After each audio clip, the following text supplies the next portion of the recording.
Então, a primeira pergunta já é meio óbvia, mas você já fala, já responde e já defende porque você defende, né? Tá num debate. Já fala porque você pensa assim. Você é pré ou pós-tribulacionista, pastor? Eu sou pré-tribulacionista.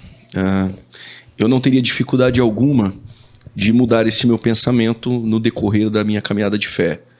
Porque quando você aceita a Cristo em uma igreja, é natural que você recebe um pacote doutrinário. Uhum. A mensagem no final de semana é pré-tribulacionista, os dons, o pentecostalismo. Uhum. Como muito cedo eu já tive contato com a apologética e fui obrigado necessariamente a estudar outras linhas de pensamento, não só na escatologia, em outras áreas também, como na pneumatologia. Sim. E aí eu não encontrei texto, por exemplo, para dizer que os dons cessaram. Eu não tenho esse texto. Entendi. Então, por isso que eu sou pentecostal. Outro ponto também, dentro do pré-tribulacionismo, eu não encontrei um texto que a igreja passa pela tribulação. No entanto, que quando faz uso de Mateus 24, para dizer que os eleitos ali é a igreja, é uma regra muito básica para qualquer leitor da Bíblia. Quando diz que aqueles que estão na Judéia fujam para os montes, a expressão idiomática de Judéia, os elementos de evidências internas dentro desse texto, como inverno e sábado, que a fuga não ocorra no inverno, uhum, e nem no sábado, Shabat, eu entendo claramente que é uma referência ao povo judeu. Então os eleitos são estes mesmos, que estão na Judéia, que fogem para os montes, que a fuga não ocorra para eles no inverno e no sábado. E esses eleitos, eles não são a igreja. E existe diversos textos no Antigo Testamento com essa promessa de que Israel, os eleitos, iriam ser reunidos um dia. Ponto. Uhum. Qual outro texto sobre o período tribulacional? Apocalipse, do capítulo 6 ao 18, em Apocalipse. O João, ele faz 19 referências à expressão igreja. Porém, dentro do capítulo 6 ao 18, o período tribulacional, aparece a palavra santos em Apocalipse 13, verso 7. Existe a ausência de igreja. E por que João ele cita 19 vezes do capítulo 1 ao 3? E por que essa ausência e ele diz santos? E um outro ponto importante é que as 7 igrejas da Ásia, todas elas terminam com a expressão: quem tem ouvidos ouça o que o Espírito diz às igrejas. Sim. Mas no capítulo 13, versos 9, quem tem ouvidos ouça. Ponto final. A igreja não está dentro deste período. Uhum. A ausência da expressão eclesia é um ponto muito forte. Você não tem esse texto que a igreja vai passar pela tribulação. Quando nós fazemos uma leitura de Apocalipse 3:10, como guardaste a palavra da minha paciência, eu te guardarei da hora da tentação. A expressão tentação é perasmos no grego. Pode ser tentação ou aflição. Eu te guardarei, e que essa tentação há de vir sobre todo mundo. Não era algo local ali em Filadélfia. Sim. É algo que vai ocorrer em todo o mundo. A expressão ek, Téreo ek, hora, pode dar o sentido de ser guardado dentro. Eu não posso ser desonesto. O ek dá essa ideia de ser guardado dentro. Mas o ek dá também a possibilidade de um objeto guardado fora. Ok? Como que eu resolvo isso? Então a promessa é guardar a igreja. Vamos supor que o pós-tribulacionismo esteja certo em Apocalipse 3:10. Uhum. E a igreja vai ser guardada dentro. O que fazer com os textos de Apocalipse capítulo 6, versos 9? São salvos degolados, que não se marcaram com a marca da besta. A profecia falhou. Apocalipse 13, verso 7, o anticristo vence os santos. A profecia falhou. Quando eu olho para Apocalipse capítulo 20, versos 4, há uma ressurreição. E que ressurreição é essa? O texto diz, dos mártires do período tribulacional, que foram martirizados, degolados. Ora, a promessa não era guardar dentro? Isso não aconteceu. Para tentar escapar disso, alguns, eu não vou dizer desonestamente, pode ser que sim, tem um escape. A ira de Deus é só no final da tribulação. Não é verdade. A expressão ira de 1 Tessalonicenses 1:10, da ira vindoura, que nós não estaremos nessa ira vindoura. 1 Tessalonicenses capítulo 5, versos 9, que nós não fomos destinados para a ira. Em Apocalipse capítulo 6, a partir do versos 17, no 6º selo a ira de Deus. Inclusive, os governantes e reis que estão em iminência, eles vão gritar, dizendo: livra-nos da ira do Cordeiro. Em Apocalipse 15, versos 1, diz que a ira foi consumada. O que é consumado? Aquilo que vem progressivamente acontecendo. Então, o EC de guardar dentro não funcionou. Eu entendo que não tem um texto para dizer que a igreja ela passa pela tribulação. Ao contrário, depois, se eu tiver mais tempo, eu exploro um pouco 1 Tessalonicenses 5, que o Paulo vai dizer que o dia do Senhor vem como ladrão. Que dia do Senhor é esse? Se nós lermos o Antigo Testamento, a expressão dia do Senhor nada tem a ver com igreja. Não havia igreja no Antigo Testamento. A igreja é anunciada em Cesareia de Filipe. Então esse dia do Senhor que o Sofonias falou, o dia da angústia de Jacó, de Jeremias 30, verso 7, Sará, a angústia de Daniel capítulo 12, versos 1, aponta para uma tribulação à nação de Israel. E quando eu vejo Paulo falando que virá o dia do Senhor como um ladrão em repentina destruição, todo mundo fica alarmado. Aí ele para e diz: mas vós que estáis na luz não serão pegos de surpresa. Quem passará por esse dia? Os que estão em trevas, porque nós não fomos destinados para a ira. Então, por conta da ausência, estou te dando aqui alguns pontos do pré-tribulacionismo. Mas a força maior do pré-tribulacionismo é a distinção entre Israel e igreja. E eu conheço dispensacionalistas que fazem essa distinção, são pré-milenistas, mas de repente eles abraçam o aliancismo na tribulação. Aí Israel e igreja é a mesma coisa. Outros não são dispensacionalistas, são aliancistas, mas crê em um milênio literal. Mas há uma confusão no milênio deles, porque tem uma pergunta que nenhum pós-tribulacionista responde. Quando eu digo que não responde, não é uma ofensa. Responde mal respondido. Entendi. Porque se todos os salvos no final da tribulação sobem, quem são os habitantes do milênio? Sobrou ímpio. Se você disser que o milênio é só para ímpio, você tem um problema terrível que depois do desdobramento eu posso falar acerca disso. Mas aí o Paulo em Tessalonicenses, quando ele diz que nós não fomos destinados para a ira que ele está falando é o dia do Senhor que vem como um ladrão. E a igreja, aqueles que andam na luz, não são destinados para esse dia. O homem é brabo. É forte, Brasil. É forte, mano. Então, esses subtópicos que eu coloquei aqui, ele já falou bastante coisa também. Ele falou sobre os santos, né, na grande tribulação. E daí você falou que o outro aqui existem indícios que a igreja estará no período tribulacional. Aí você falou se você pudesse, né, explanar sobre isso. Okay. Então, pode explanar um pouco mais sobre isso. Só pegando um gancho nessa pergunta. Ótimo. Nós não teremos a igreja no período tribulacional. Isso ficou claro na sua fala. Mas eu tenho uma ação do Espírito Santo que converte pessoas nesse período tribulacional. Eles são a igreja nesse período tribulacional? Ou seja, eu não tenho a igreja que foi arrebatada, mas por ação do Espírito Santo eu tenho salvação nesse período. Até porque vão ter pessoas que, resistindo à marca da besta, como você mencionou, serão expostas ao martírio. Estas pessoas, a partir desta posição que ocupam na tribulação, na grande tribulação, podemos chamá-las de igreja nesse período? Ok, boa pergunta. Vamos lá, eu respondo a primeira e depois eu vou para a segunda. A primeira eu já estava trabalhando nela. Isso. Vamos lá. Outro texto interessante é Daniel capítulo 9, a partir do versos 24.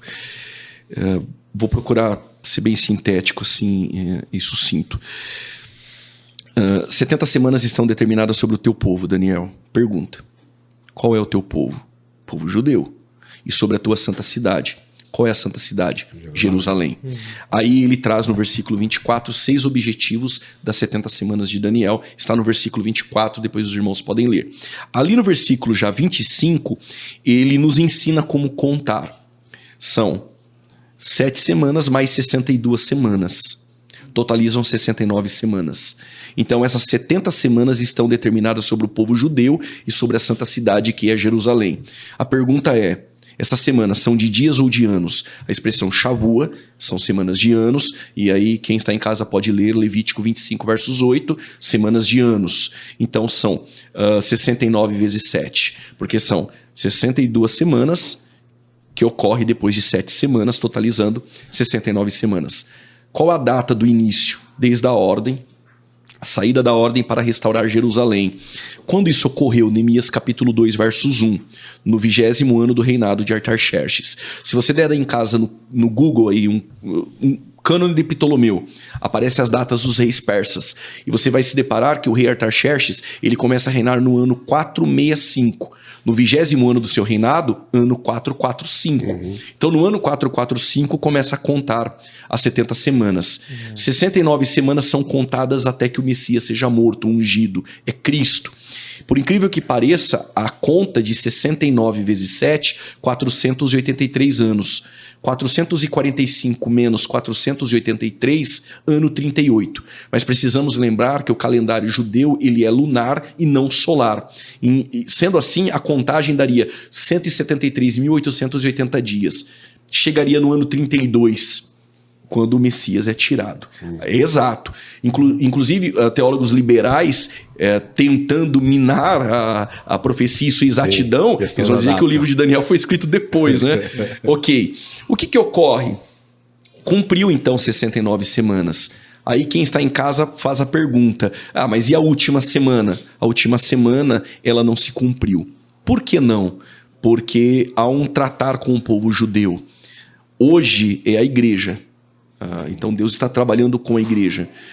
Os ramos originais eles foram quebrados. Eu percebi que algumas pessoas têm dúvidas. Por exemplo, pode ter um intervalo, um hiato, né? Um hiato entre um versículo e outro? Simples, lê a Bíblia, por exemplo, Isaías 61, versículo 1 e 2. Se cumpriu em Lucas 4. O Espírito do Senhor está sobre mim. Lê o versículo 3 e 4, vê se ele se cumpriu. Ainda não. Quando você lê Zacarias capítulo 9, versos 9, se cumpriu Jesus entrando no jumentinho. Leia o 10. O 10 não se cumpriu. Joel 2, 28. Em Atos se cumpriu uma parte. Sim. E a outra? Não se cumpriu. No período tribulacional ela se estende. Então no Antigo Testamento isso é muito claro acontecer. Anos e anos entre um versículo um e outro. E no versículo 27 vai dizer... o povo do príncipe que há de vir, vindo do 26 para o 27. Se eu disser que o povo do príncipe que há de vir destruirá a cidade, se eu disser que o povo do príncipe, que esse príncipe é Jesus, igual alguns pós fazem, há uma discrepância, porque o povo do príncipe que há de vir, quem há de vir é o príncipe, e não o povo. Mas vamos pensar que é o povo e o povo destrói a cidade. Se o príncipe é Jesus, foram os judeus que destruíram Jerusalém no ano 70? Não. De maneira nenhuma. Foram os romanos, ainda que alguns acreditem que alguns muçulmanos faziam parte. Mas enfim, judeu não tem. Não dá. Então o povo do príncipe que há de vir, o príncipe é o anticristo. E ele há de vir. E ele assina um tratado de paz com Israel por 7 anos. É a última semana que falta. Sim. No entanto, que na metade da semana haverá abominação, uma desolação. A desolação a qual falou o profeta Daniel, Mateus 24, versos 15. Jesus está falando do período tribulacional, e aqui todos os pós-tribulacionistas concordam. O que ocorre? A última semana de Daniel é o período tribulacional. Pasme, eu escutei de pós-tribulacionistas, alguns, que dizem que é onde está escrito que 7 anos de tribulação. Eu nem precisaria ter Daniel capítulo 9, versos 27 para provar. Quando você lê Daniel capítulo 12, verso 7, 1 tempo, 2 tempos, metade de 1 tempo, 3 anos e meio. Quando você lê que as 2 testemunhas irão profetizar por 3 anos e meio, e a mulher vestida de sol que pisa sobre a lua, que foge para o deserto, que é Israel, mais 3 anos e meio, totalizam 7. Então isso não é da cabeça do pré-tribulacionismo. E isso corrobora e atesta a ideia que a última semana de Daniel é para o povo judeu, para o teu povo e para a tua santa cidade. O anticristo, ele atua dentro deste período, é um tratado de paz com Israel. Não tem nada a ver com a igreja.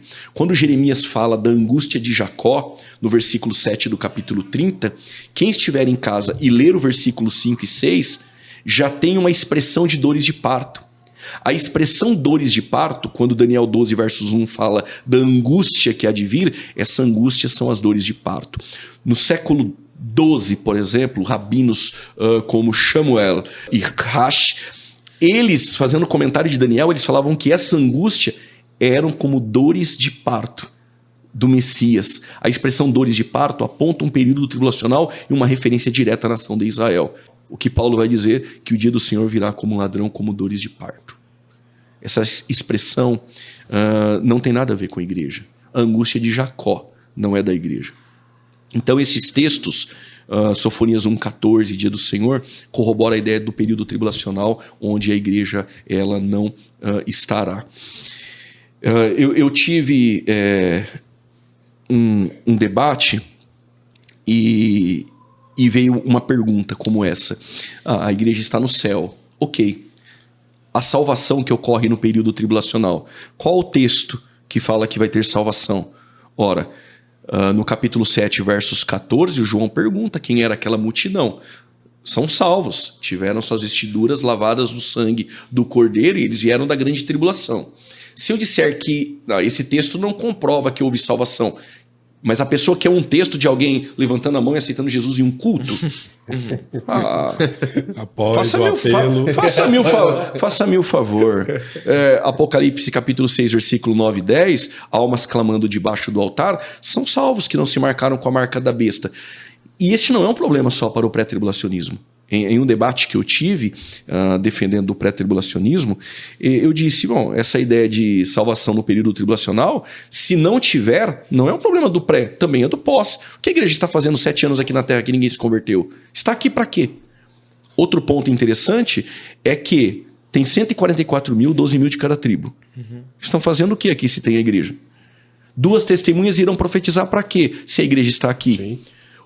3 anjos... No capítulo 14 do Apocalipse, um deles apregou o arrependimento. Ora, se a igreja está na terra, anjo tem que pregar? Sim. Isso mostra que a igreja não está dentro deste período. E aí vem a pergunta, então tem grupos de salvos? Não. Salvos é um único grupo, é um único povo. O que acontece é que parte desse povo é chamado de igreja e está nos céus. Os salvos no período tribulacional faz parte de um grupo de salvos. Porém, esses salvos não são chamados de igreja. Isso é um problema? Não. No Antigo Testamento não era. Tinha igreja no Antigo Testamento? Não tinha. O que ocorre no Antigo Testamento? E foi uma pergunta que eu fiz no debate. Israel era o povo de Deus? Sim. Os ninivitas se converteram com a pregação de Jonas? Sim. Mas depois eles foram destruídos? Não. Jesus disse em Mateus 12:41, os ninivitas se levantarão no dia do juízo, porque se arrependeram com a pregação de Jonas. Jesus falou, é verdade. E aí, o que eu entendo? Israel tinha salvos em Israel? Sim. Tinha ninivitas gentios salvos? Sim. Podemos dizer, é um outro grupo de salvos? Não, é um outro povo. Sim. Mas existe um único povo salvo. No período tribulacional, tem um único povo salvo. E esse povo tem gentios, tem judeus. Mas parte desse povo é chamado de igreja, está no céu. A igreja de Cristo, ela é retirada. O corpo de Cristo é retirado. Porém, no período tribulacional, tem salvos e formam um grupo de salvos. Então, eu não defendo que existe 3, 4, 5 grupos de salvos. O fato de a igreja estar nos céus não significa que ela é um grupo distinto porque ela é chamada de igreja e é o corpo de Cristo. Esse grupo de salvos, depois nós vamos nos encontrar. No final de todas as coisas estaremos juntos, mas não é chamado de igreja, porque a igreja está nos céus. Assim como os ninivitas se converteram, não são chamados de Israel e foram salvos. Eu não vejo problema nenhum nisso. O problema é dizer, por exemplo, que, ao meu ver, os 144 mil é a igreja. O problema é dizer que os ninivitas foram destruídos e não foram salvos, quando Jesus disse que foram salvos. Só para a gente pegar esse gancho, e aí fechamos isso aqui, é rápido, claro que não tem a ver com a escatologia, mas você fez uma abordagem interessante. Na perspectiva dispensacionalista, a dispensação da graça, você diz que ela atravessa esse período tribulacional, ela não cessa antes. E você caminha, então, até a dispensação do milênio, quando ele é de fato estabelecido por Cristo. Nós dispensacionalistas, alguns se divergem, né? Nós cremos na dispensação da inocência, consciência, governo humano, patriarcal, lei, graça, depois milênio.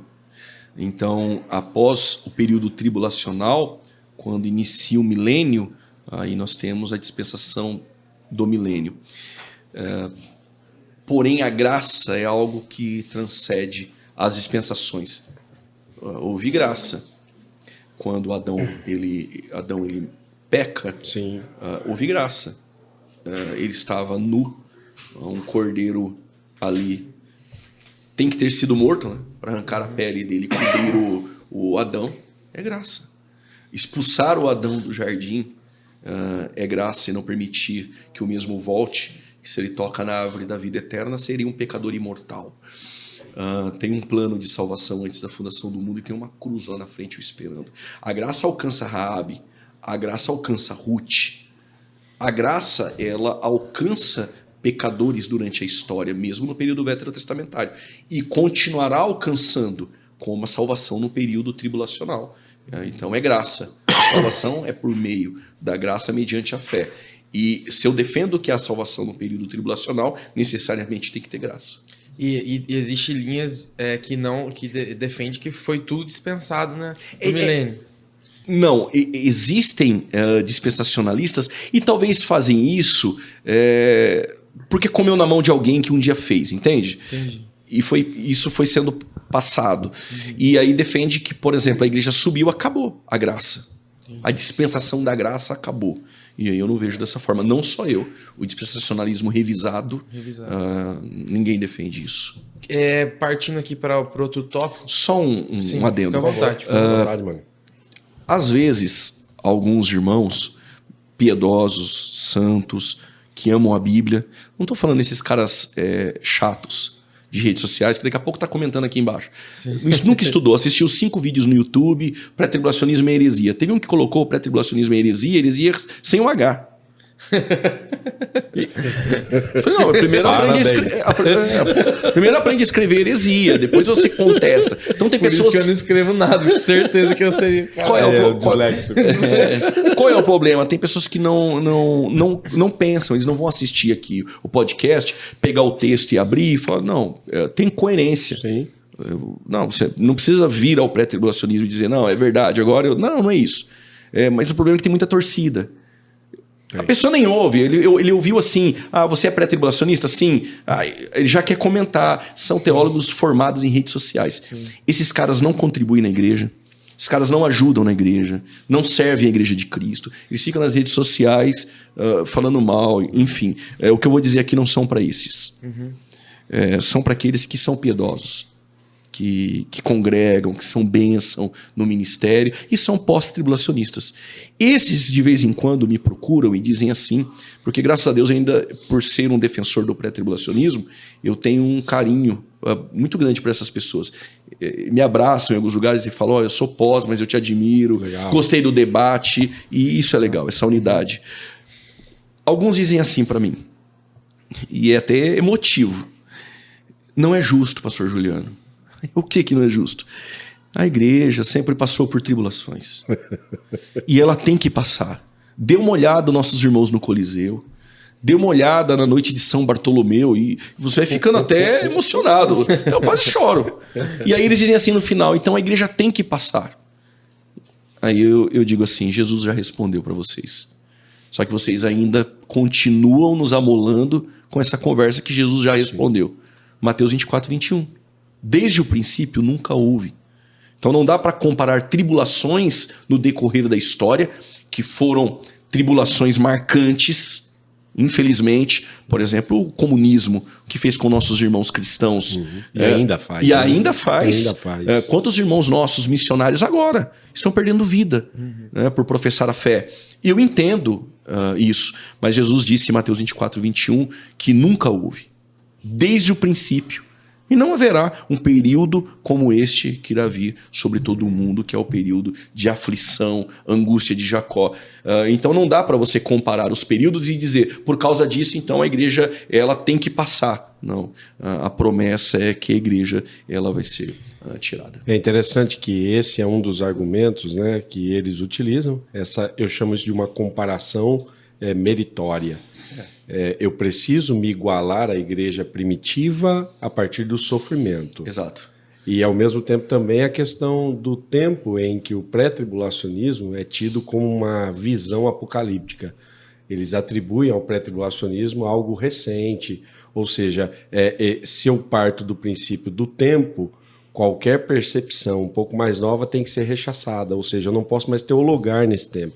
Eu não posso mais estudar o texto, interpretá-lo e extrair dele uma lição. É um agente complicador, não é, pastor Juliano? Outro ponto, aquela acusação infundada, eu não sei se eu vou ser infeliz, me perdoe aqueles que estão me ouvindo, se eu vou ser infeliz usando essa minha fala, mas esse analfabetismo histórico que eu vejo dizendo que Darby fundamentou em 1830, porque foi em 1827, que ele formulou algo que já vinha, o pré-tribulacionismo, em cima de uma visão de uma menina chamada Margaret MacDonald.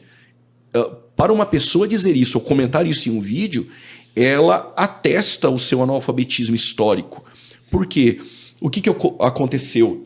Tregelles e MacPherson, que é Dave MacPherson, filho de Norman MacPherson, eles acusaram, sem provas nenhuma, de que Darby ele formulou o pré-tribulacionismo por conta de uma alucinação de uma menina chamada Margaret MacDonald, que em sua visão ela defendeu o pré-tribulacionismo. Bom, vamos entender isso. Se alguém quiser estudar isso com mais afinco, com mais profundidade, tem até o porquê Tregelles acusou Darby. Ok. Teve motivações. Tem o motivo do BO aí. Exato, exato. E aí, palavras de Darby. O Darby vai fazer uma visita para saber o que estava acontecendo na Escócia. E Margaret MacDonald, com suas alucinações, suas visões, o Darby presenciou, voltou e Darby disse: eu tenho dúvidas se aquilo é do Espírito Santo. Para Darby, provavelmente era ação demoníaca. Como o irlandês, como Darby, iria formular uma doutrina em cima de uma visão que ele mesmo tinha dúvidas que era demônios. Aí vem. Quem quiser pode mandar no meu e-mail pr.julianofraga@gmail.com pr.julianofraga@gmail.com. Vou deixar na descrição. É só enviar no meu e-mail. Não precisa de muita coisa. Só manda lá e coloque assim, eu quero a visão de Margaret MacDonald. Eu envio. Se a visão de Margaret MacDonald parecer um pouco com pré-tribulacionismo, aí vocês podem me atacar. A visão de Margaret MacDonald, ela está para um pós-tribulacionismo ou para um arrebatamento parcial, porque ela vê o anticristo. Nada tem de pré-tribulacionismo na visão de Margaret MacDonald. Então nós temos os documentos, eu envio para os irmãos a visão de Margaret MacDonald. Então o Darby já formulava isso antes? 3 anos antes. E mesmo se fosse depois, Darby não formularia algo porque a visão de Margaret não é pré-tribulacionista. Entendi. E F.F. Bruce, uma envergadura teológica, que não é pré-tribulacionista, e eles, olha, não tenho dúvidas, o Darby não formulou essa doutrina por conta dessa visão. Nenhum teólogo sério diz isso. Qual é o problema? É o que eu disse. A pessoa assiste 4 ou 5 vídeos no YouTube, vê alguém falando e aí sai disseminando. Deixa eu só te fazer uma pergunta. Até porque o pentecostalismo ele sofre essa acusação de que é um movimento recente. Jovem, né? Jovem. Aí nós temos dentro da patrística, né, registros de ações, né, poderosas do Espírito Santo, manifestações muito emblemáticas, né? E isso vem à tona agora, onde o pentecostalismo ganha esse viés mais teológico, mais acadêmico. Você consegue perceber dentro da patrística algum vislumbre do pré-tribulacionismo ou da ideia, se não específica, mas em algum momento? Sim, a iminência é um ponto forte. Ok. Nós temos a iminência, inclusive... Que é um ponto forte do pré. Claro, porque de vez em quando eu ouço os pós-tribulacionistas defendendo a iminência... chega a ser, no mínimo, estranho.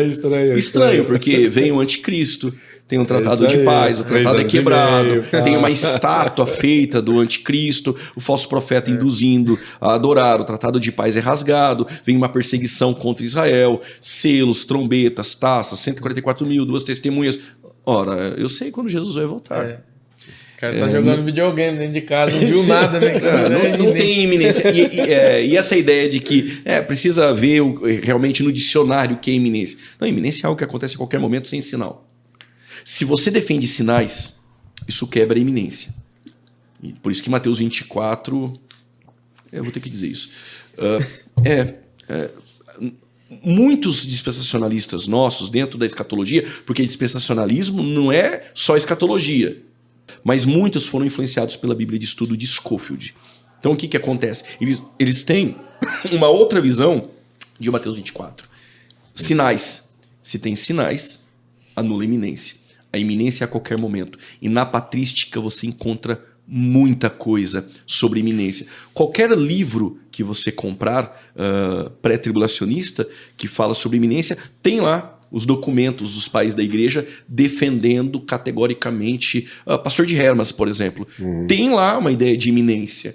E a iminência é um ponto forte. E estudiosos defendem que se o Agostinho de Hipona não alegoriza o milênio, com o acabar da perseguição, já começaria essas sementes da iminência projetar o pré-tribulacionismo. Porque acaba a perseguição. Então nós não estávamos vivendo a tribulação. E aí vem um período de paz, aí os irmãos sabem, com Constantino, e aí o Agostinho alegoriza, dizendo que nós estamos vivendo o milênio. Mas se isso não acontecesse e continuasse a ideia dos antinicenos e pós-nicenos do pré-milenismo, com certeza já começaria a ter uma visão mais clara do pré-tribulacionismo. Mas a iminência é um ponto muito forte. Legal. Top. Falando um pouco sobre as características, né, da vinda mesmo, no caso do pré-tribulacionismo, da segunda vinda de Jesus, a parte da, vamos dizer assim, da mecânica mesmo, né? Porque eu lembro que você, num debate, falando que porque pro pós-tribulacionismo é quase uma mola, né? A igreja bate e volta. Você brincou, né? Então, qual que é essa mecânica, essa dinâmica dessa segunda volta de Jesus, pra gente que acredita no eu acho, não sei, aí você pode dizer sim ou não, mas eu acho que seria legal dar esse pano de fundo. Ele tá falando de segunda vinda, né? Sim. Ou seja, essa segunda vinda dividida em uma, duas... Olha só, eis que vos digo um mistério.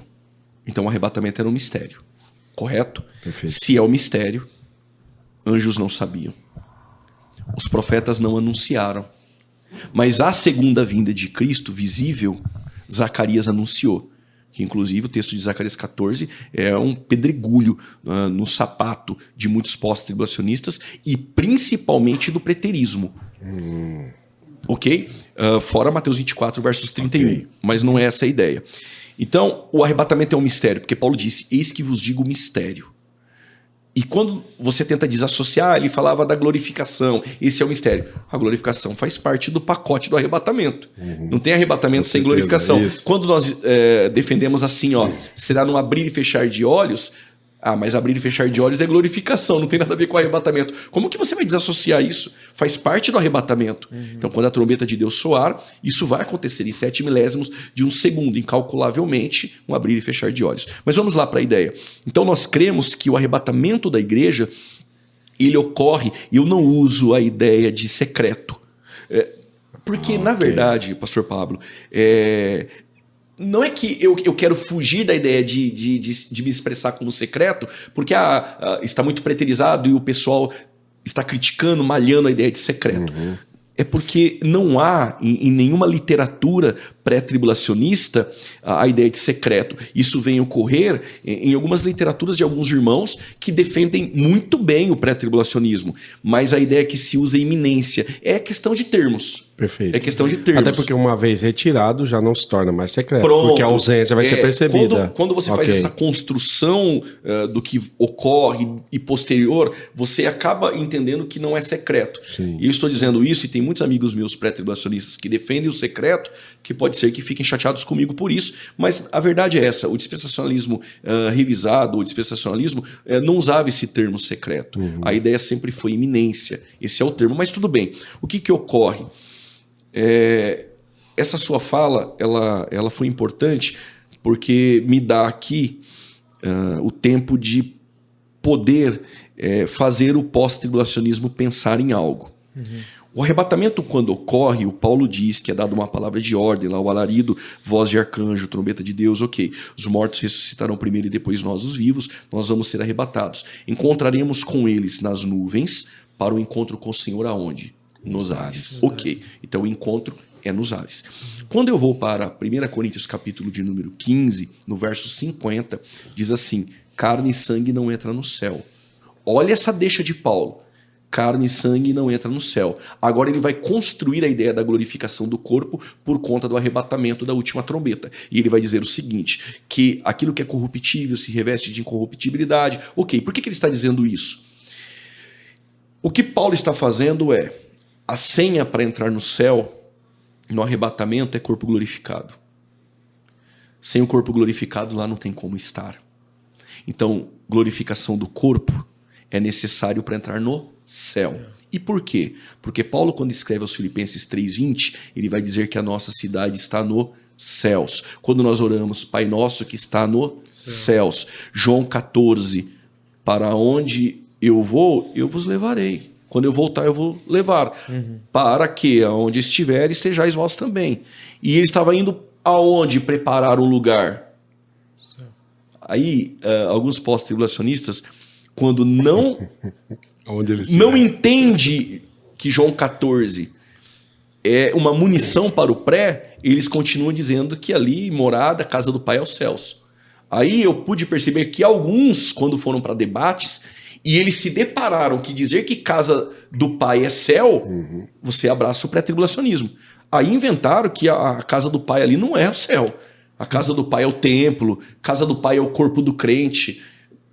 Inclusive, define, né? Ele fala que onde eu estiver. Então, se ele estiver no céu, estou no céu. Se estiver na terra, está na terra. Exato. Hoje é a nova construção. É a nova construção. Pós, né? Porque tem que fugir.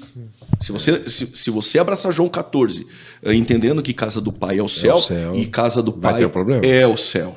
O Pai está nos céus. É um problema. Onde eu quero chegar? Que para estar nos céus, tem que ter o corpo glorificado. Quando eu vou para a segunda vinda de Cristo, o que ocorre? Cristo está vindo dos céus. Interessante que em Apocalipse 19, verso 7, a esposa já se aprontou. E foi-lhe dado que se vestisse de linho fino, puro, que são as justiças dos santos. Quando Cristo vem dos céus, a partir do versos 11 do Apocalipse, o exército dos céus que o seguiam, sabe como eles vêm? Vestidos de linho fino, branco, puro. Quem são esses? Anjos vestidos? É a igreja. Sim. Mas para o pós-tribulacionismo, a igreja está na terra. E os salvos no final da tribulação sobem. Mas Cristo está descendo. Estromba. Tem que trombar. Tem que trombar. Quando eles trombam, com todo o respeito aos nossos irmãos, pós-tribulacionistas, você não vai chacotear. É a fuga do elevador. É o que Tilan Rai disse. É o bate e volta. É o bate e volta. Agora, olha o problema. Olha o problema. O arrebatamento, ele ocorre nos ares. Ok? Nos ares. 1 Tessalonicenses 4, versículo 16 e 17. Se é nos ares, então o arrebatamento pós-tribulacionista também tem que ser nos ares. O que ocorre? Eles vão para o ar, são arrebatados e voltam para a terra. A igreja teve o corpo glorificado para estar na terra, só que a deixa de Paulo em 1 Coríntios 15 é que o corpo glorificado é a senha, é o acesso para estar nos céus. Mas a igreja não vai para os céus.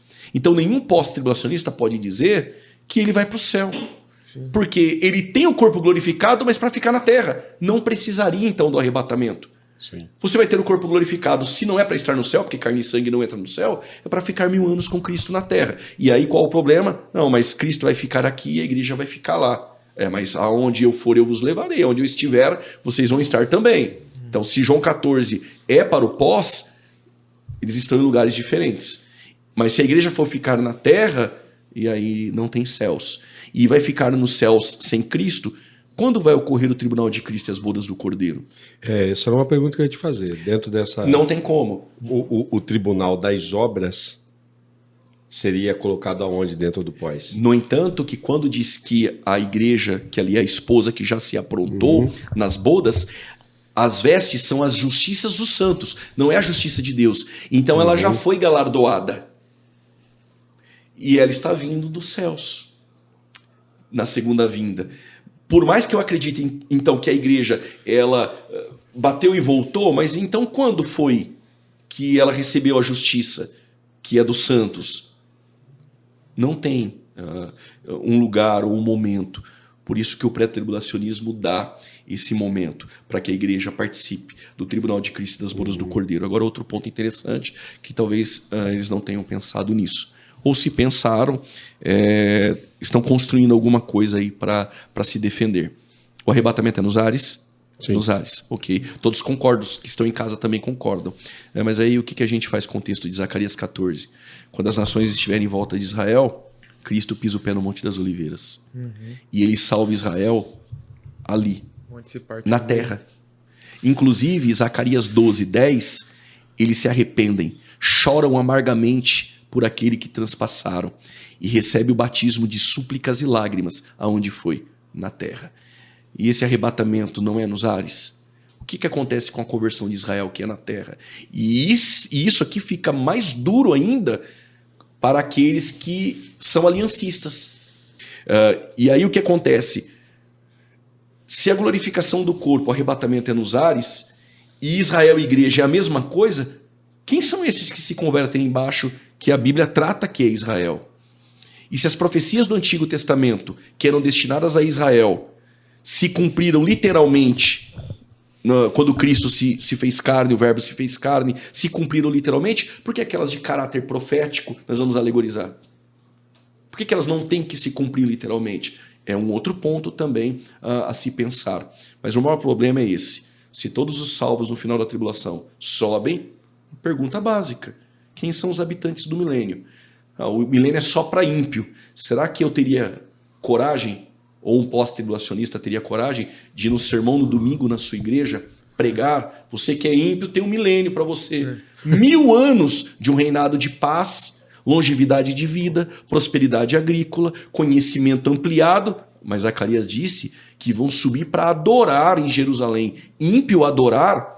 Bom, se eu disser que os ímpios são obrigados a subir para adorar, que Deus é esse que obriga o ímpio a adorar? Não faz sentido. E que adoração seria essa produzida? Já não é adoração. Se o Pai procura verdadeiros adoradores que o adoram em quê? Em espírito e em verdade. Como é que um ímpio consegue adorar nestes dois aspectos, em espírito e em verdade? Porque o espírito o Pai deu, a verdade Jesus disse que ele é. Então eu adoro ele nele. Obrigado? Como? E a ideia veio de obrigado, por quê? Porque aparentemente... se não adorar, não vou fazer chover. Não, mas não tem problema, isso acontecia em Deuteronômio 28. Se vocês não me servir, vai ter um julgamento. Mas isso não significava que eles eram ímpios. Ou seja, eu acredito que vão ter ímpios no milênio. Mas esses ímpios são os que irão nascer no milênio e que têm a liberdade, porque Satanás está preso no momento do milênio, hoje solto, mas no momento do milênio, mas eles têm o pecado original. Eles não têm corpo glorificado, então eles podem ter a tendência e a inclinação a não querer a Cristo, não querer se submeter ao governo literal de Cristo. Mas quem entra no milênio são salvos. E dizer que o milênio é só para ímpio é um erro terrível. Mas volto a dizer, o problema é quando você tem um pós-tribulacionismo dentro de uma caixinha e você não conhece a escatologia a fundo.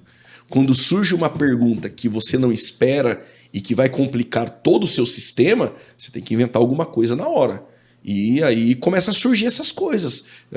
Israel vira igreja, 144 mil é igreja, ímpio no milênio, só vai ter ímpio no milênio, Cristo vai reinar 1000 anos só para ímpio. Isso é um absurdo. As profecias veterotestamentárias que apontavam um período milenar para a nação de Israel, mas creio que gentios irão entrar dentro do milênio. Quem são os habitantes do milênio? Os que se converteram no período tribulacional e que escaparam de ser degolados. Esses vão entrar. Até porque o julgamento em Mateus 25 das nações, ali também não dá para ser juízo final, porque ali aparecem 3 grupos. Se você analisar Mateus 25, quando Cristo vem em sua glória, segunda vinda. Não pode ser depois do milênio, porque ele não vem em glória depois do milênio. Ele vem em glória na segunda vinda, no final da tribulação. O que ele irá fazer? Ele irá separar bodes e ovelhas. Mas aparece um outro grupo ali, que são aqueles que serviram na tribulação, dando de beber para quem teve sede, dando de comer para quem teve fome. Se quiser depois fazer uma pergunta, eu vou abrir no texto e... Não, lembra, pode abrir. Vai lá. Ok. Aqui não tem crise, não. Pô. Outro texto é esse aqui, Mateus 25. Eles vão tentar dizer que isso aqui é julgamento do juízo final. Para eles é o juízo final. Não, no pós. Não é que é. Para alguns tem que ser quando eles se deparam com isso, por exemplo. É a saída que eles vão... Para não ter ímpio no milênio. Porque quando Cristo vem na segunda vinda, ele vai destruir os exércitos do anticristo que vão estar em volta de Israel. Estamos na batalha do Armagedon. Estamos na batalha do Armagedon, Cristo vem, destrói os ímpios. Sobrou muitos ímpios, não foram todos destruídos. Não destrói completamente. O que vai acontecer com esses? Versículo 31. E quando o Filho do Homem vier em sua glória, e todos os santos anjos com ele, então se assentará no trono da sua glória, na terra. E todas as nações serão reunidas diante dele, e apartará um dos outros, como o pastor aparta bodes e ovelhas. Então tem dois grupos, bodes e ovelhas, e Cristo irá separá-los. Ele vai colocar as ovelhas à sua direita e os bodes à esquerda. Então dirá o rei aos que estiverem à sua direita: vinde benditos do meu Pai, por herança. Para onde? Para o reino. É o milênio. É o reino que vos tenho preparado. É aquele reino da promessa davídica, da minha aliança, que Natan disse em 2 Samuel capítulo 7, versos 13. O trono eterno, o rei virá daí. Quando Cristo nasceu, foi dito por Gabriel a Maria que este é o rei prometido, é aquele que vai reinar, e vai reinar no lugar de Davi. Continuando o texto. Porque tive fome e me destes de comer, tive sede e me destes de beber, fui estrangeiro. Vocês conhecem o texto. 37. Então os justos lhe responderão. Em outras traduções não são os justos, os irmãos, mas aqui os justos lhe responderão: Senhor, quando tivemos fome? Então tem um outro grupo. Se é o juízo final, no juízo final só tem um grupo lá que é de ímpio, que vai ressuscitar para receber o dano da segunda morte. A igreja está com Cristo. Mas vamos pensar que a ovelha é a igreja no juízo final, após o milênio, e que os bodes são os ímpios. Quem são os justos? Que fazem a pergunta. Percebe que tem um outro grupo? Quando tivemos fome? Quando que isso aconteceu? E aí Jesus mais embaixo vai responder. Então, o que ocorre? Esses bodes vão ser destruídos, porque o texto vai dizer. Só que o texto declara que o destino deles é o lago de fogo. Então os ímpios serão destruídos, para que no milênio só habite ovelhas. Então essa é a proposta que antecede milênio, e no momento da segunda vinda, quando ele vem, ele já faz o julgamento das nações, e os ímpios que sobraram, ele vai separar e vai ter essa batalha. Bravo. É quase que ilógico, né? Deus que sempre tem um propósito para todos os tempos, no final ele vai colocar só ímpio, não tem propósito nenhum nisso, né? Então é meio... Inclusive, olha que ponto difícil. Vamos supor que o milênio seja só para ímpio. No final de 1000 anos, Satanás é solto para enganar o ímpio. Enganar o enganado. Enganar o enganado. Entendeu? Sim. Enganar o enganado. E fala que vai enganar a muitas nações. E essa expressão nações que aparece em Apocalipse 22 são as nações que andarão também em sua luz. Se essas nações são ímpios, é muito estranho. Eu acho que não encaixa. Mas Satanás enganar quem já é enganado força muito, né? Pescar no aquário, né? Você já citou eles aqui, né? Mas explica um pouco mais pra gente o que são, né? Quem são os 44 mil? 144. Também, os 144 mil, que também é uma polêmica gigantesca. Okay. Bom, eu não uso o método alegórico quando não cabe. Quando a Bíblia trata de alegoria, quando o próprio texto deixa claro. Exemplo, Gálatas 4. O que Paulo diz? Digo isso por alegoria.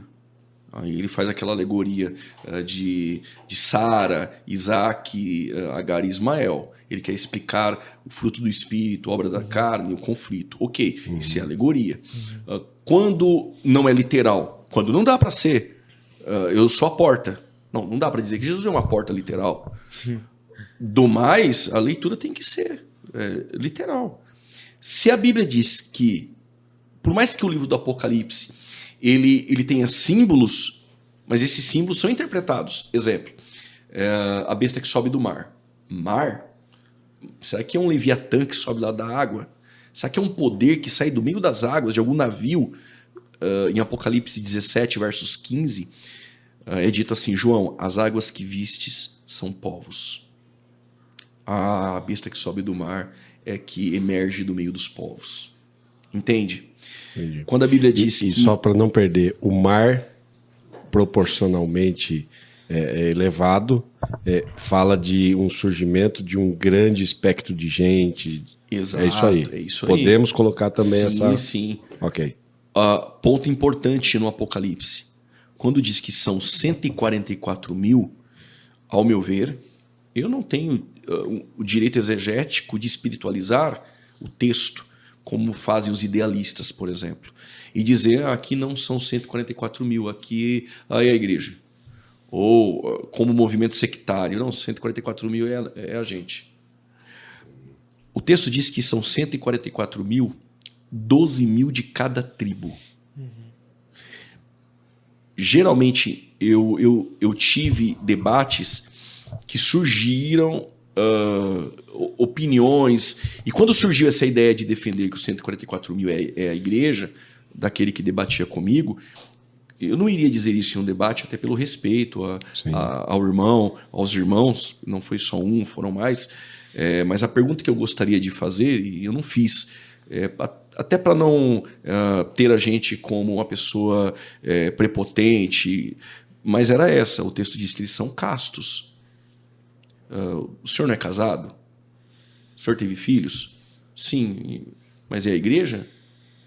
Você vai ter que espiritualizar o castos. Ah, não, aqui é porque ela é virgem, a igreja. Mas você vai ter que ficar espiritualizando tudo. É um problema sério essa interpretação. Se a Bíblia diz que são 144 mil, qual a dificuldade de entender que o número é literal? 12 mil, e o texto diz que é 12 mil de cada tribo. Tem a ausência ali da tribo de Dan. Inclusive no debate eu até troquei a minha fala. Eu disse que é a tribo de Levi, mas não, é a tribo de Dan. A tribo de Levi entra no lugar. Não sabemos o porquê que a tribo de Dan ela foi excluída dos 144 mil. E aí há opiniões que são ilações hipotéticas de que por conta de Juízes, a idolatria de Dan. Outros mais antigos professores diziam que o anticristo vem da tribo de Dan, porque nas bênçãos de Jacó também falou que seria como uma víbora e tal. Não dá, né? Não encaixa. Mas tudo bem, era uma tentativa. Ok, então 144 mil ali, ao meu ver, é literal. As duas testemunhas, por exemplo, literal. Então, quando você pergunta quem são os 144 mil, o que o texto nos informa? 12 mil de cada tribo, não se contaminaram com as mulheres, carregam o selo de Deus e foram comprados com o sangue de Cristo. Comprados com o sangue de Cristo, se converteram pela graça. Entende? E é isso que a Bíblia diz. São judeus remanescentes, se convertem no início da tribulação, Deus preserva, porque senão teriam subido com a igreja, se fossem já salvos, e são preservados no período tribulacional. Aparecem no capítulo 7 na terra, e no capítulo 14 aparecem nos céus cantando um novo cântico. Ao meu ver, os 144 mil são remanescentes judeus. Por que Deus separou? Deus sempre teve remanescentes. O Elias achava que era só ele, Deus tinha 7 mil. Como a igreja não está na terra, Deus tem que ter remanescentes. Ele tem 144 mil e tem duas testemunhas, porque a igreja ela não está aqui. Top, perfeito. Top demais. Quem são os mártires de Apocalipse 6? Os salvos na tribulação. Os salvos na tribulação. Que não se marcaram com a marca da besta. E por não se marcar com a marca da besta, eles são degolados e mortos. Ponto aqui para a gente pensar. Quando os mais antigos professores que tivemos, homens que não tinham Google, homens que não tinham tanto material, que eram homens que buscavam mesmo, alguns deles chegaram a defender que o Espírito Santo sairia da terra. E teve alguns que defenderam que a salvação na tribulação seria por meio do sangue, da morte. E como o pastor Pablo disse, fica meritória a salvação. E aí isso colide, entra em atrito com o texto. Não tem como. Eu sou salvo porque eu vou ser morto. Não, não é isso. Mas serão martirizados, mas já salvos pelo sangue de Cristo. pela graça, convencidos pelo Espírito Santo, aquela graça preveniente que habilita o pecador, que pode ser resistida. Na verdade, o martírio ele é um produto da fé, né? E não o meio pelo qual alcança. Legal. Pastor Juliano, deixa eu te passar aqui uma situação que a gente gostaria que você abordasse. Nós podemos, então, definir uma linha cronológica. Eu acho que o pré-tribulacionismo consegue dar essa noção muito clara, cronologicamente, dos fatos. Então, eu tenho a figura do anticristo já dentro do contexto social, não manifesta, mas existente. A retirada da igreja inicia todo esse processo, perfeito? Então, o arrebatamento starta esse movimento do fim. O arrebatamento assim? É o start para a manifestação do anticristo.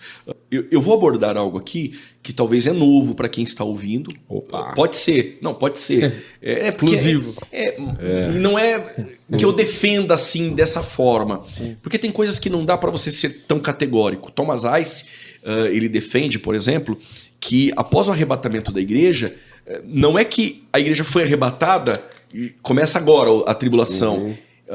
Entende-se que pode haver um período de um tempo. Isso não quer dizer que vai ficar anos, mas há um período. A Terra passará por uma crise econômica, política, mas a ausência da igreja, retirado, rápido, harpazo, é o start para a manifestação do anticristo. Se você me perguntar, o anticristo já nasceu? Não sei. O espírito do anticristo é manifesto. Perfeito. Agora, a figura, o personagem do anticristo que vai receber poder da antiga serpente do dragão, que é Satanás, quando a igreja for retirada, então ele surge. E só, não, eu sei que você não vai perder o raciocínio. E por que eu te faço essa pergunta? Porque por conta do texto do versículo 7 de 2 Tessalonicenses ou não? Também, mas uma questão muito simples. Se nós temos 7 anos, que é o período tribulacional dividido, né? Sim. Na grande tribulação, que eu acredito são os 3 anos e meio final, né? E nós temos os 3 primeiros 3 anos e meio iniciais como um período de paz, onde esse anticristo se mostra como o Messias esperado por Israel. Obviamente, olhando questão lógica, esse cara precisaria estar pronto para assumir essa função. Exatamente. Porque nós temos 3 anos e meio. É isso aí. Eu não posso conceber a figura de um menino. Exato. Sim. Tem que estar pronto. Tem que estar pronto. Adulto, alguém já com uma força política, influência, a sede de um governo, e é até por isso Perfeito. que eu defendo na estátua de Daniel, capítulo 2 ali, nós temos 4 reinos, né, na estátua. Os pés são blocos de nações. Ao meu ver, de onde surge o anticristo, porque o Daniel 2, ele também se harmoniza em simetria com Daniel 7. O que muda uma imagem, outra são animais. E o quarto animal, que seria as pernas de ferro e barro, que também é Roma que cai no ano 457 da era cristã, esse antigo Império Romano, ao meu ver, ele vai reviver a Europa. E dos chifres... Você trabalha essa linha. Eu entendo.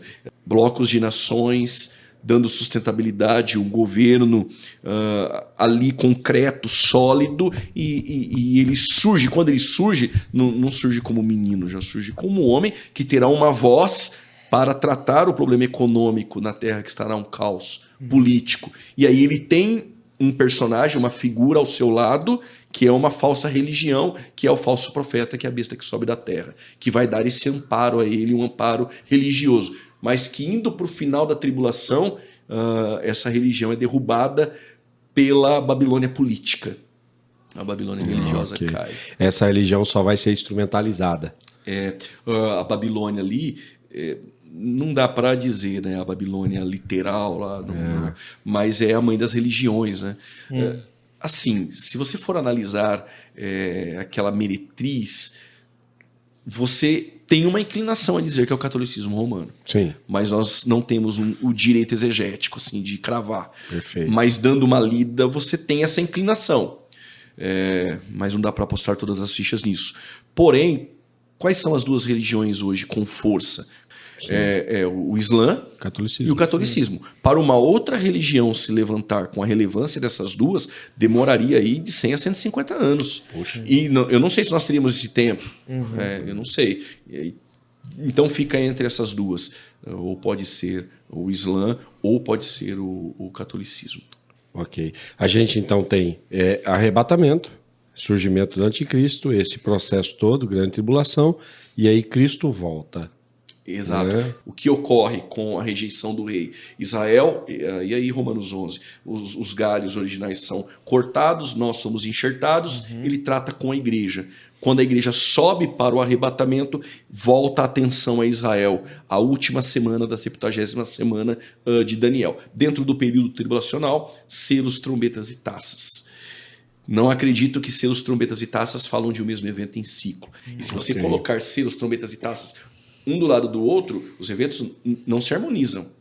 E aí nós temos a igreja nos céus, conversão no período tribulacional, mas a tribulação tem um propósito: levar Israel para encontrar com o Messias, que é no final da tribulação. Sempre foi assim, né? Sempre foi assim. Sempre foi assim. Não vai mudar. E aí Desde Cristo vem na Testamento. Batalha do Armagedon, segunda vinda. Isso.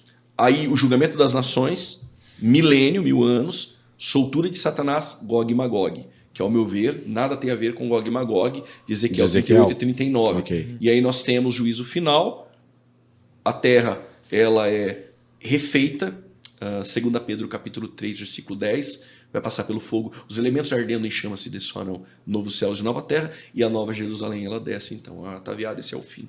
Vamos abrir só uma pergunta do público aqui. Bora. Só pra gente, né, Ok. pra não falar que eles não Certeza é participaram. Aquela lá. Aquela lá, Aquela porque lá. o pessoal se interessa muito por números, né, pastor? Então, tudo que tem número na Bíblia, o pessoal quer saber. Então, a gente recebeu uma pergunta aqui da Aline, que ela perguntou: meu filho de 7 anos quer saber tudo sobre o número 666. O que o senhor tem a dizer aí sobre esse número aí, ajudar o filho da Aline a entender aí? Bom, Ser um matemático excelente. Matemática. se eu fosse vai ser trazer matemática. aqui a lista de interpretações sobre o 666, nós teríamos mais uma meia hora de programa. Porém, a Bíblia diz que é número de homem. E há uma dificuldade de se afirmar o que é. A expressão marca caragma, no grego uma marca real. Acredito que essa marca é real. 666, número de homem. É uma marca que vai estar estabelecida dentro deste período. Se eu disser aqui o 666, número de homem, 3, a tríade satânica, são pensamentos vagos, não dá para colocar na mesa e dizer isso aqui a Bíblia, não dá. E parece que parece não, isso mostra a nossa deficiência, a nossa limitação, porque quem lê entende, mas ninguém entende. Eu não tenho essa coragem. Tem uns caras aí corajosos, Sim. mas eu não tenho essa coragem não, de dizer o número é isso. É um número que vai ser usado, mas não dá para dizer como alguns chegaram a dizer, é o código de barra, não sei o que, a marca é isso. E principalmente o 666, o que é? 6, número do homem, 5, número não sei do que, 7. Essa numerologia eu também... Eu tenho uma certa dificuldade de número 1 é não sei o que, número 2 é não sei o que, número 3, eu não tenho isso. Aí número 6 é o número do homem, então 666 é 3 homens. Não dá, porque Satanás não é o homem, o anticristo é um homem, o falso profeta é um homem, já não dá para ser a tríade satânica. Então não dá pra gente bater o martelo no que não. Isso aí. Pablão, outra coisa que eu queria falar. Não, mas no final de tudo eu vou pedir isso pra todo mundo. Você vai pedir isso? Uma coisa nova agora. Que não pedi antes, Tá bom, que é uma tá indicação de um livro. Entendeu? Para Você cada tem liberdade. convidado que vem aqui indicar um Você livro. manda nesse no negócio. seu caso, de escatologia, para quem quer começar a aprender. Né, o livro dele. o seu próprio livro também. Mas Ok. se tiver o Pastor seu Juliano e Fraga. mais alguns, a gente vai até deixar o link do A gente seu vai livro deixar aqui. todas as descrições, citar seu canal, Legal. rede social, tudo aí, né? Meu livro vai para a 4ª edição, já foi para gráfica essa semana. É isso aí. Estou terminando um outro, que também tem um viés escatológico por causa de debates. Aí eu resolvi escrever para sanar algumas dúvidas. Mas aí eu vou indicar 4. 2 não saíram e 2 há tempos já estão aí. O Arrebatamento, a editora é a Carisma, do Walvoord. Temos Quando a Trombeta Soar. Esse Quando a Trombeta Soar é da Chamada. São vários autores pré-tribulacionistas. Tem outros 2 que estão saindo pela Carisma. Inclusive, um abraço para o pastor Ivan, ele é de Sorocaba, ele é um pré-tribulacionista muito bom, não está na mídia. Ivan não está na mídia. Sobrenome tem? Não vou lembrar. Ivan. Ok. Pastor Ivan. Pastor Ivan de Sorocaba. Ele está fazendo a revisão. Eu posso até passar depois. Ele está fazendo a revisão. Ele é o autor. Não, ele está fazendo a revisão deste livro, Maranata, a palavra final. Já deu o que falar, porque o autor ele coloca que essa é a palavra final. E ela é pré-tribulacionista. Maranata. Então, já está em fase final. E um outro é dispensacionalismo versus aliancismo. Também pela Carisma. A Carisma tem prestado esse serviço, publicando aí alguns livros bons e importantes. Hoje é mais inclinada para essa área de escatologia. Agora, o Ele Reinará para Sempre é da editora Peregrino, capa azul. Este livro é fantástico. Esse livro ele é fantástico. É aquela proposta de reino, que inclusive muitos que irão ler vão ter a percepção de quão longe está a mentalidade sobre realmente qual a ideia de reino. Adão como um administrador teocrático, enfim, do Michael Vrack. Procure lá a capa azul, Ele Reinará para Sempre. Muito bom. Perfeito. Fechou. Porque a gente fala sempre no final, seja um apologeta, então sempre vou perguntar para dar ferramentas pra galera buscar. Você é um cara inteligente, cara. Não é à toa que eu tô contigo aqui. Fechou, Pablão? Fechou. Que gente alegria, boa. hein? Bom demais, né, cara? Obrigado. Nossa, tô feliz por você demais. que nos acompanhou aqui. Sim. Obrigado, Joãozinho, pela parceria, cara. Você é fera Tamo demais. Obrigado mesmo. Pastor, obrigado, cara. Obrigado. Deus abençoe. Pastor Pablo, eu agradeço. Alegria, mano. Prazer, viu? Alegria. Vocês são bênção em nossas vidas. Pô, de coração. Com este trabalho relevante aí, fiquei feliz. Obrigado, Benção, pastor benção. Juliano. Obrigado. Deus abençoe você, sua família. Amém. Valeu, sua produção. casa, seu ministério. Grande produção. Obrigado. Valeu. Curte, se inscreve. Isso, a gente tá Isso, falando isso. exatamente. Não, Aí, tá cara, falando, curte, né? isso aí Cadê o Arruda? nos canais aí onde o pastor Juliano está, a rede social, segue ele onde você puder, no TikTok. Você tem TikTok já? Não tem. Fizeram um pra mim. Fizeram. Eu não tenho tempo, eu não Com tenho tempo. dancinha não, né? Dancinha não. Não, é inimigo. Não, né? acho que é Satanás, Assembleando pô. Raiz. Segue o pastor Juliano. Temos a Assembleando Raiz dançando. É aí, verdade. Segue no Instagram, no Facebook, no YouTube, canal do pastor Juliano Fraga, é top demais. Ouve os debates que ele participa aí por todos esses meios, vai ser Glória a maravilhoso. Deus. E segue a gente, Isso. Apolo Talk Oficial. Isso aí, se inscreva Boa. aqui também embaixo, Aperte o dê sininho. like, aperte o sininho, É de pra grátis. não perder nada. É de grátis, não custa nada. Sim, se já estamos começando assim, olha, meu Deus do céu. É isso aí. Pode ser que a gente melhore muito. É a bem tendência difícil, é essa. né? É bênção de Deus. Valeu. Beleza, obrigado, Abraço. gente. Abraço, até mais, até a próxima.